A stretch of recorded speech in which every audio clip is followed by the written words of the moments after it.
Hello. When it comes to deciding whether or not to leave your narcissist, there are a lot of reasons that we've discussed that are kind of clinical, really, right? You can't leave because you're trauma bonded, you're addicted to the cycle, all of these things. But there are many things that are just so personal. Personal reasons you can't leave. And you feel like you're the only one in that boat. Nobody understands. They talk about trauma bonding this and addiction that. They don't get it. I just don't feel, number one, this is number one, no one's going to love me like they did. No one ever will. Nobody's ever loved me like that, and nobody ever will.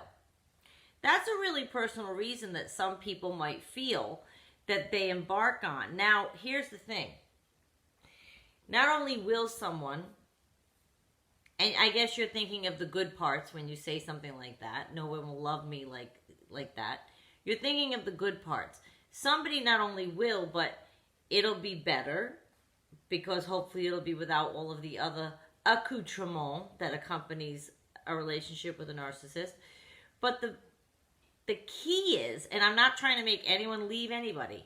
I'm just trying to point out, if you are otherwise engaged or occupied with someone, the other person can't find you. You know what I mean? It's that whole open a door, close a door, open a window, all that business. They can't find you if you're occupied in another relationship. So you would have to, in order to find someone that would love you like that again, you would have to exit one relationship and be open to receive another.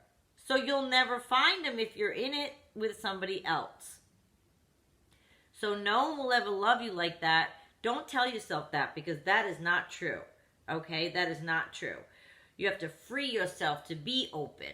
And then you may find someone that loves you 10,000 times more that you never even pictured could exist. Am I right? Okay. Number two, I just can't picture life without them. I just can't, period. Their voice, their scent, you have a future plan together. But you can have a stronger, healthier future by yourself, concentrating on your own health, inside, up here, mind, body, soul. You can have a more solid future by yourself than with someone that's bringing you down that way. I don't know if you ever looked around your life and looked at what might be ill-affected by your narcissist, but maybe it's holding you back in your job. Maybe you have an opportunity of a lifetime in your job and you keep saying no because you're a narcissist.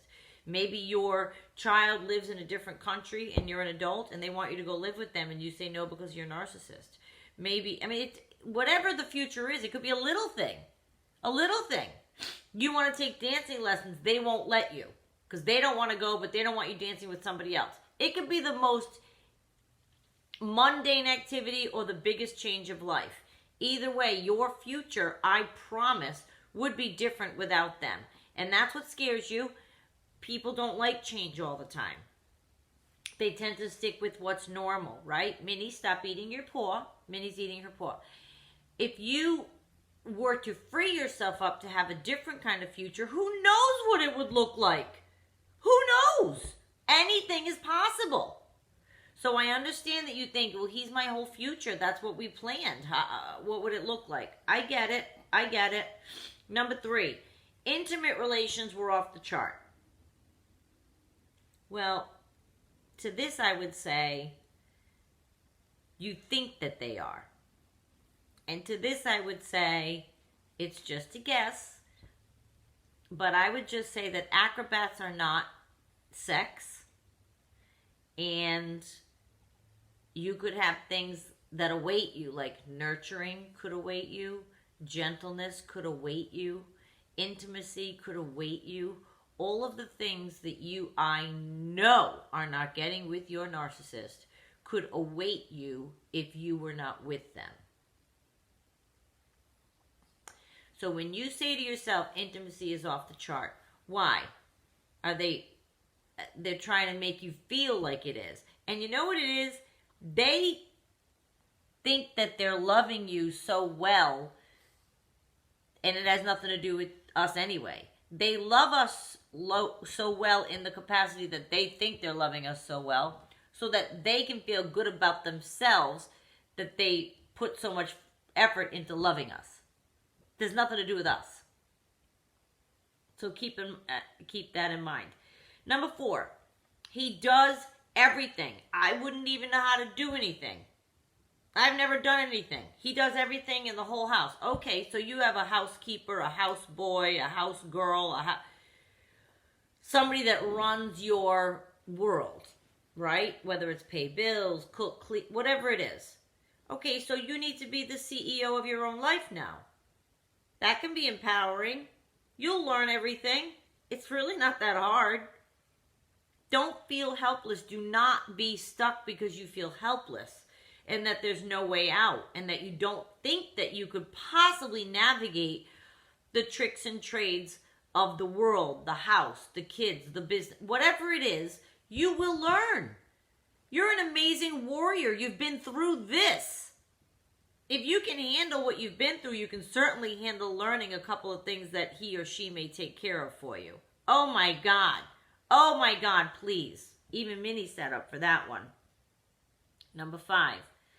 Our worlds are so intertwined. Friends, family, we've been together forever. How would it go? He golfs with my brother every Sunday. She goes to the hairdresser with my mother. What would come of all that? It would change. It would change like this. And I'll tell you right now, I'm a child of divorce. 3 times. Both parents, both siblings, myself.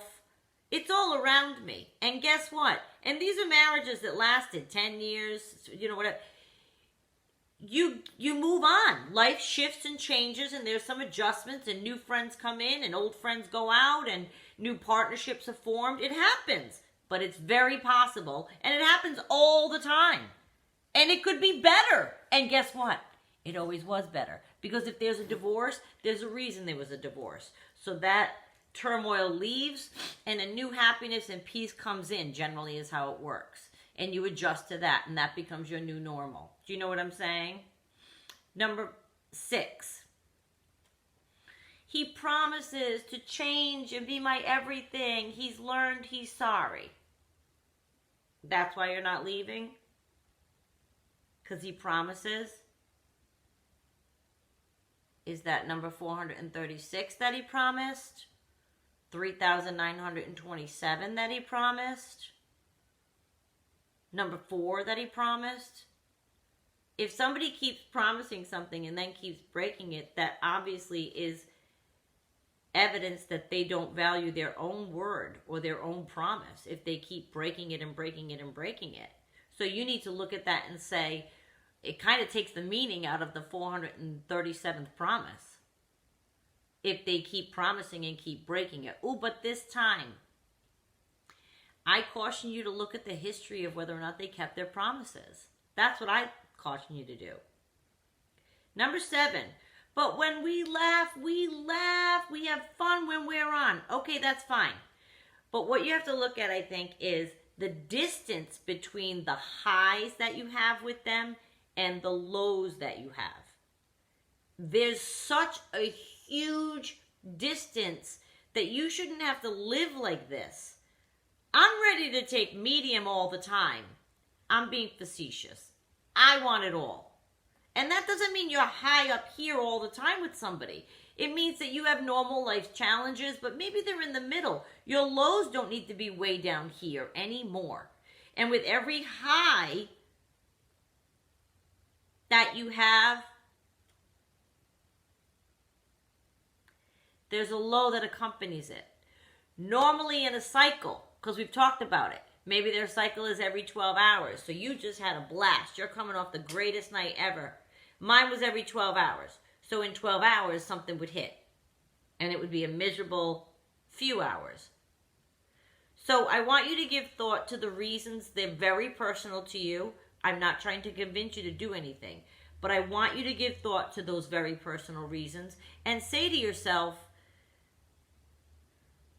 can I surpass these things? They're not really that big of a deal. And I know they feel like a big deal to you. I'm not trying to minimize If you've never done things on your own and that's a huge corner to turn. I get that.